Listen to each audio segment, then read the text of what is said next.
Screen time in kids, what are the recommendations? For years, organisations such as the World Health Organization and the American Academy of Pediatrics have had quite strict guidelines when it comes to kids and screen time. But more recently, organisations such as the Royal College of Paediatrics and Child Health, a UK organisation that governs child health, are taking a more flexible approach to reflect the realities of today's digital-centric world. In this video, I will discuss the new recommendations and the key questions every parent should ask themselves before allowing their child to have screen time. I'm Dr. Gina, and over my 15 years as a paediatric doctor, I have used evidence-based medicine to help and advise thousands of families on parenting issues. In my last video, I discussed the evidence behind too much screen time. Watch the video to understand how screens can affect the developing brain and how it can have a detrimental effect on kids' health and behaviour. We know most harmful effects are associated with the amount of screen time, so as parents, we need to ensure screen time in moderation. Make sure you watch until the end of this video, where I will share with you the essential tips you need to successfully manage screen time in your home. The primary recommendation from the Royal College of Paediatrics and Child Health is that instead of following strict guidelines, families should negotiate screen time based upon the needs of an individual child, the ways in which screen time is used, the degree to which screen time displaces physical, social activities and sleep. Imposing standing guidelines is just not practical. Each family and child is different, and therefore we must all judge how we use screen time in our day-to-day family life. The RCPCH has developed 4 key questions for families to use as a guide to help you understand the impact of screen time on your own family. 1. Is screen time in your family controlled? This means the use of screens in children, teenagers, and all adults in the family.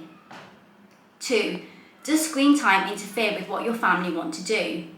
This will vary depending on your kids' ages. Remember, for younger children, learning through play and social interaction is vital to the development of language and other skills. Kids up to the age of 2 do not learn from screens. The constant exposure to images is too much for their developing brains, and they cannot process what they see. At all ages, but particularly at this age, play is essential to kids. When you do activities with them as playing, reading, or doing puzzles, their brains are engaged and focused. They are problem solving and interacting and picking up skills vital for their development. If you have young kids, you will have noticed as soon as the TV or screens are on, they freeze. They are completely absorbed and stop doing everything else. Even though they are fully entranced, it does not mean that they are learning.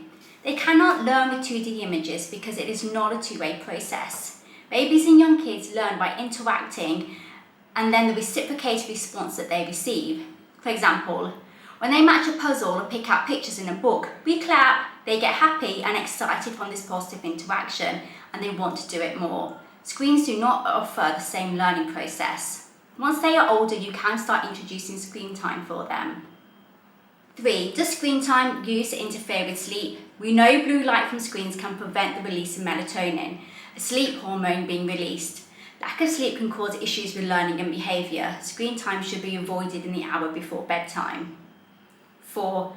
Are you able to control snacking during screen time? If not, this can lead to serious issues with being overweight and obesity. If your answer to all of these are no, then congratulations. It sounds like you have a well-balanced approach to screen time in your household. If not, then here are some very practical, evidence-based tips that can help. 1. Have a plan and stick to it. As a family, agree on acceptable plans on screen time and make sure everyone understands it. Praise or reward those who respect the boundaries and decide what the consequences will be if the plan is not adhered to. Be consistent with your boundaries. Place restrictions and parental controls on content for younger kids. 2. Be aware but not intrusive or judgemental when it comes to teenagers' use of the internet. It's important to be aware of what sites your teenager is visiting and discuss internet safety and cyberbullying. Teach your child to be digitally savvy and safe. 3. Think about your own media use. Model good behaviour. If we're always on our screens during family time and meal times, then we are teaching our kids it's okay for them to do the same. Children learn through our words and actions, so we need to demonstrate we can stick to limits also. 4. Prioritise face-to-face interaction. Online interaction has its place, but it should not displace face-to-face interaction. As part of your family plan, add in screen-free times or days to help achieve this. 5. Be snack aware. We all do this. We watch a movie or play a game and we mindlessly eat. In my last video, we discussed how this can cause issues with weight and health.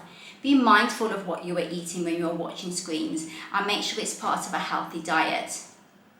6. Protect sleep. Sleep in kids is particularly important because it is vital for their physical and mental well-being. Ensure no screen time for at least an hour before bed to help them get their essential hours of good quality sleep. For young kids, avoid all devices in the bedroom, and for your teens, set limits. These new guidelines are more in keeping with the reality of today's world. It can be easy to get anxious about screen time, but we as parents need to give ourselves a break. Parenting is hard and we can't exist without screens. But go back to those original 4 questions, be honest, and if screen time in your household could be healthier, follow my tips. I hope you found this video helpful.